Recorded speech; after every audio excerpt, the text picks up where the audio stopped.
Television പ്രേക്ഷകർക്ക് പ്രിയങ്കരിയായ അഭിനേത്രിയാണ് Malavika Wales.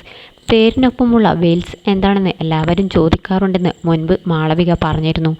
Channel പരിപാടിയിൽ രമേഷ് പിഷാരടിയും ഇതേക്കുറിച്ച് ചോദിച്ചിരുന്നു. അച്ഛൻ്റെ പേരാണ് വെയിൽസ്, തൃശ്ശൂർക്കാരനാണ്, ആംഗ്ലോ ഇന്ത്യൻ ആണോ എന്നൊക്കെ ചോദിക്കാറുണ്ട് എന്നായിരുന്നു അന്ന് മാളവിക പറഞ്ഞത്. പരമ്പരകൾക്ക് പുറമെ ചാനൽ പരിപാടികളിലും താരം അതിഥിയായി എത്താറുണ്ട്. ഇൻസ്റ്റാഗ്രാമിലൂടെയായി പങ്കിടുന്ന വിശേഷങ്ങളും വൈറലായി മാറാറുണ്ട്. ഇപ്പോഴും അവിവാഹിതയായി തുടരുന്നതിനെക്കുറിച്ചുള്ള ചോദ്യങ്ങൾ ഇപ്പോഴും മാളവിക നേരിടുന്നുണ്ട്. കമ്മിറ്റഡ് ആണോ എന്ന് ചോദിച്ചപ്പോൾ അല്ലെന്നായിരുന്നു മാളവിക മുൻപ് പറഞ്ഞത്. വിവാഹാലോചനകൾ ഇപ്പോഴും വരുന്നുണ്ടെന്നും പറഞ്ഞിരുന്നു. ശ്രീനിഷ് അരവിന്ദുമായി നേരത്തെ പ്രണയത്തിലായിരുന്നുവെന്നും ബിഗ് ബോസിൽ പോയതോടെയായിരുന്നു ബ്രേക്കപ്പ് ആയതെന്നുള്ള വിവരങ്ങളും പ്രചരിച്ചിരുന്നു.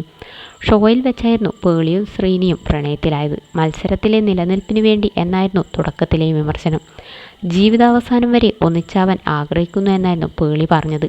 ഷോയിൽ നിന്നും പുറത്തിറങ്ങി വൈകാതെ തന്നെ പേളിയും ശ്രീനിയും ഒന്നിക്കുകയായിരുന്നു. ക്രിസ്ത്യൻ ഹിന്ദു ആചാരപ്രകാരമായിരുന്നു ചടങ്ങുകളെല്ലാം. ഇപ്പോഴിതാ മാളവികയും പേളിമാണിയും ഒന്നിച്ചുള്ളൊരു പരിപാടിയുടെ വീഡിയോ ക്ലിപ്പ് വൈറലായിക്കൊണ്ടിരിക്കുകയാണ്. പേളിക്ക് വേണ്ടിയാണ് ഞാൻ ബിരിയാണി ഉണ്ടാക്കിയതെന്നായിരുന്നു മാളവിക പറഞ്ഞത്. പാചക പരിപാടിയിലായിരുന്നു ഇരുവരും ഒന്നിച്ചത്. നിരവധി പേരായിരുന്നു വീഡിയോയുടെ താഴെയായി കമൻറ്റുകൾ രേഖപ്പെടുത്തിയത്. അവസാനം മാളവികയുടെ ജീവിതം തകർത്തു. വർഷങ്ങളായി മാളവികയുമായി ലിവിങ് ടുഗദർ ആയിരുന്നു. ബിഗ് ബോസിൽ ശ്രീനിഷിനുള്ള വസ്ത്രവും ഷൂസും എല്ലാം നൽകിയിരുന്നു മാളവിക. ഏറ്റവും വലിയ നന്ദികേടും ചതിയുമാണ് ചെയ്തത്. വിശ്വാസവഞ്ചനയും. ഇതുവരെയും മാളവിക വിവാഹം കഴിച്ചില്ല. ചതിച്ചിട്ടു പോയതിൻ്റെ ആഘാതത്തിൽ നിന്നും മുക്തി നേടിയിട്ടില്ല. ശ്രീനിയോട് പേളി വിവാഹാഭ്യർത്ഥന നടത്തുമ്പോൾ തനിക്കായി പുറത്തൊരാൾ കാത്തിരിക്കുന്ന കാര്യം അറിയിച്ചിട്ടും പേളി തീരുമാനം മാറ്റിയില്ല.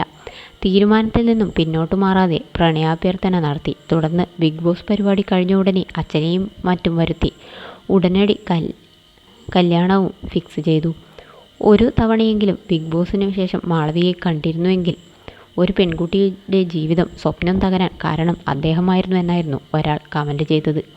സത്യം, ഇതേക്കുറിച്ച് ഇതുവരെ പേളി പ്രതികരിച്ചിട്ടില്ല. സബ്സ്ക്രൈബേഴ്സിനോട് എപ്പോഴും സെലിബ്രേഷനിലാണ്. പണമുണ്ടെങ്കിൽ എന്തു വേണമെങ്കിലും നടത്താമല്ലോ. ട്രൂ ലവ് ആക്ട് ചെയ്യുന്നു. കർമ്മ എന്നുണ്ടല്ലോ. സത്യം, ഇതേക്കുറിച്ച് പേളി ഇതുവരെ പറഞ്ഞു കേട്ടിട്ടില്ലെന്നായിരുന്നു കമൻറ്റുകൾ. ശ്രീനിക്ക് വേറൊരു ബന്ധമുണ്ടെന്നും ആ പെൺകുട്ടി കാത്തിരിക്കുന്നുണ്ടെന്നും അർച്ചന സുശീലൻ പറഞ്ഞിരുന്നു. അത് കേട്ടിട്ടും പേളി പിന്മാറിയിട്ടില്ലെന്നും ശ്രീനിയും അത് പ്രോത്സാഹിപ്പിച്ചുവെന്നുമായിരുന്നു വിമർശനങ്ങൾ. ഈ വിഷയത്തെക്കുറിച്ച് പേളിയോ ശ്രീനിയോ മാളവികയോ ഇതുവരെ പ്രതികരിച്ചിട്ടില്ല.